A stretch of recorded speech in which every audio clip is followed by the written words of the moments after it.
Warahmatullahi wabarakatuh. Alhamdulillahi rabbil alamin. Wassalatu wassalamu ala rasulillahil karim wa ala alihi wa sahbihi ajma'in wa ba'd. Saudara-saudariku dimanapun Anda berada, semoga Allah subhanahu wa ta'ala memuliakan, menyehatkan, melindungi kita sampai dengan detik ini kita dapat bersua. Dan lebih dari itu, semoga Allah subhanahu wa ta'ala senantiasa memberikan taufik, panduan untuk menjalani kehidupan di dunia ini agar mendapatkan rahmat Allah subhanahu wa ta'ala yang bisa kita bawa pulang menghadap Allah pada hari kiamat kelak insyaallah. Teman-teman, malam ini di tanggal 26 Oktober 2023 Masehi, edisi spesial yang biasanya kita membahas Aqsa dengan cukup panjang. Kali ini kita ingin berbagi pesan yang sangat singkat, yang dalam singkat ini kita ingin mengingatkan baik kepada diri saya pribadi dan kepada kita semua tentang satu bagian dari ayat Al-Quran yang kiranya penting kita renungi, yaitu Quran surah ke-81 At-Takwir di ayat ke-26, saat Allah subhanahu wa ta'ala berfirman, "Fa'aina tadhhabun?" Maka engkau itu sesungguhnya mau kemana? Ayat yang singkat tapi begitu padat dan sangat mendalam, memberikan satu kesan yang cukup menusuk ke dalam jiwa setiap manusia. Pertanyaan yang datang langsung dari pencipta kita, sesungguhnya engkau mau kemana? Allah sudah menjelaskan mengapa kita diciptakan. Allah sudah memberikan jalan kehidupan bagi kita dan menerangkan konsekuensi di balik pilihan-pilihan yang kita tetapkan untuk menempuh jalan-jalan yang dimaksudkan. Bila benar, resikonya seperti ini. Bila salah, konsekuensinya demikian. Maka, di antara sekian manusia yang telah mengetahui semua konsekuensi itu, terkadang masih mengedepankan bujukan-bujukan atau bahkan pengaruh-pengaruh nafsunya agar bergeser dari nilai-nilai kebaikan, bahkan nilai kemanusiaan yang telah Allah tetapkan. Ketika Allah menyampaikan, tidaklah aku ciptakan jin dan manusia itu kecuali untuk menaati aku, untuk beribadah kepada aku. Jadi sifat menjalani kehidupan di muka bumi ini adalah dilandaskan pada kepatuhan kita kepada Allah subhanahu wa ta'ala. Kepatuhan itulah yang disebut dengan ibadah. Patuh, tunduk, patuh, bahasa Arabnya itu disebut dengan Islam. Jadi Islam dalam pengertian etimologi secara bahasa artinya tunduk, patuh, taat. Orangnya disebut dengan Muslim. Jadi setiap manusia itu konsekuensinya memang mesti patuh, tunduk, dan taat kepada Sang Pencipta, yaitu Allah subhanahu wa ta'ala. Karena itu ketika Allah menyampaikan di dalam firman-Nya, "Wa ma khalaqtul jinna wal insa illa liya'budun." Tidaklah aku ciptakan jin dan manusia itu kecuali untuk menjadikan seluruh aktivitasnya agar menaati Allah subhanahu wa ta'ala, dijadikan sebagai ibadah. Jadi kita dari bangun tidur sampai tidur itu sejatinya adalah memetakan kurikulum untuk menaati Allah dalam bingkai ibadah. Dilatih dalam bentuk ritual. Ritual itu untuk mengaktifkan titik spiritual kita, titik roh kita. Segala yang terkait dengan roh disebut rohani. Jadi dalam diri kita ini ada spiritnya, ada rohnya.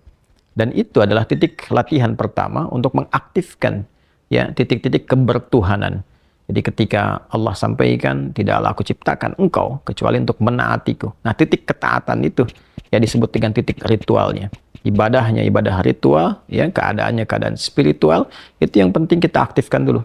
Itu sebabnya diminta kita sholat untuk mengoneksikan diri kita, mengaktifkan sinyal itu dengan Allah subhanahu wa ta'ala, dengan Sang Pencipta. Sehingga ketika terkoneksi, terbangun kesadaran dari dalam diri kita sebagai sebuah fitrah. Nanti kesadaran itu yang akan membimbing bagian dari sifat intelektual kita, titik intelektual, ya IQ itu, ya intellectual question. Kemudian nanti titik fisik kita, physical question. Jadi nanti yang menggerakkan adalah titik spiritualnya. Ini yang memberi perintah. Kalau akal itu masih objektifnya normal saja, karena dia hanya mengkonstruksikan pikiran, mengolah data, ya jadi informasi menjadi knowledge. Knowledge itu yang akan diteruskan kepada fisik untuk dieksekusi. Ya, bagaimana nanti lisan bicara? Seperti apa konstruksi bicaranya? Mengatur katanya bagaimana? Memilihnya seperti apa? Menjelaskannya bagaimana? Tapi perintah untuk melakukan itu sumbernya dari sini. Ya, dari titik terdalamnya. Di dalam itu cuma ada dua. Ada jiwa takwa, ada jiwa fujur. Fa'alhamaha fujuraha wa taqwaha. Maka di dalam diri manusia itu, di titik paling dalamnya itu, ada nilai kebaikan, disebut dengan takwa, karakter moral kebaikan.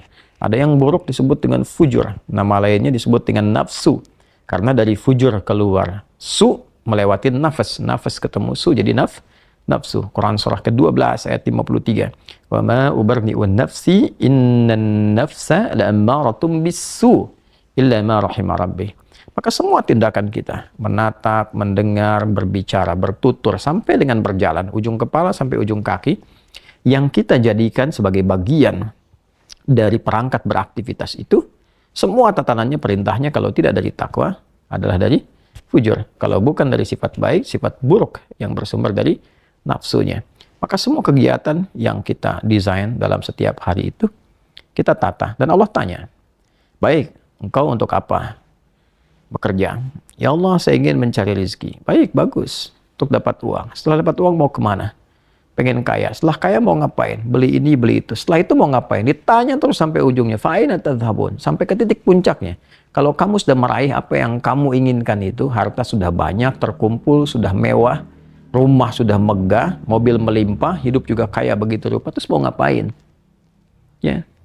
Maka orang-orang yang bingung pada akhirnya, dia mencari-cari ketenangan. Akhirnya balik lagi. Sudah kaya segala rupa, cuma cari ketenangan, akhirnya balik lagi ke desa, nyewa gubuk, nanam kangkung, nanam cabai. Terus kalau memang dengan seperti itu bisa bahagia, kenapa selama ini kerja keras mendapatkan sesuatu yang dikumpulkan? Balik ditanya. Kamu kedudukan pengen jadi apa? Terus. Yang di militer pengen dapat bintang 1, 2, 3, 4. Kalau perlu, jenderal besar, bintang 5. Setelah itu mau ngapain? Mau diarahkan kemana semua itu? Karena pada akhirnya semua bintang akan berguguran. Ya, wafat juga, meninggal juga. Kalau sudah selesai, purna, selesai. Demikian yang punya ilmu, punya jabatan, macam-macam. Mau diapain? Ya, ketika semua titik itu mencapai pada titik jenuhnya, di akhir itu akan balik kan. Ya, jabatan purna, harta juga jenuh, ya. Nah, di titik itu kita disadarkan, ditanya, mau kemana? Maka dijawablah dengan jawaban yang sangat mendalam. Inni dzahibun ila rabbi sayahdin. Yang terbaik adalah katakan, saya ini menyiapkan bekal untuk berjumpa dengan Rabbku. Itu jawaban yang paling indah. Ya, jadi kalau ditanya, mau kemana hidup ini? Kata Quran jawab, aku menyiapkan bekal untuk kembali dan berjumpa dengan Rabbku yang telah menciptaku. Dari situlah kemudian Allah katakan, aku berikan petunjuk kalau begitu. Yahdin.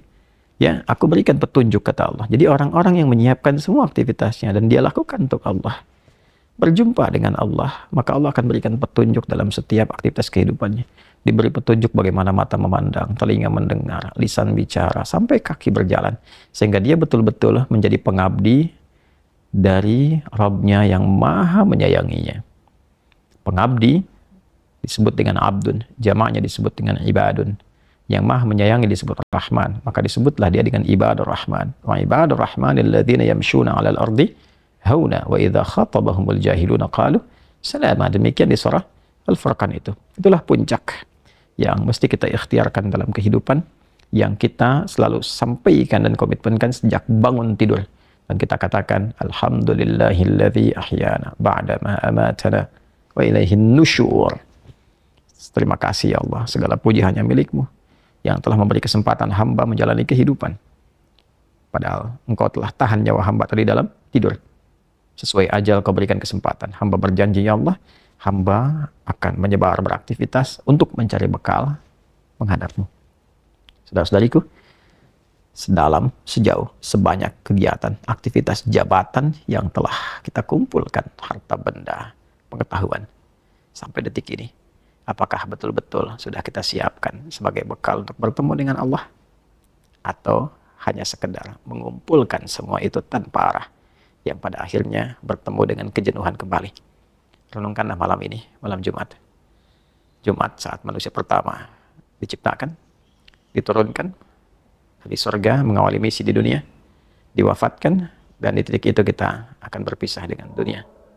Saat azan berkumandang, nampak jelas seluruhnya. Semoga Allah muliakan kita. Selamat merenung. Allahu Akbar. Allahu Akbar. Subhanakallahumma bihamdika.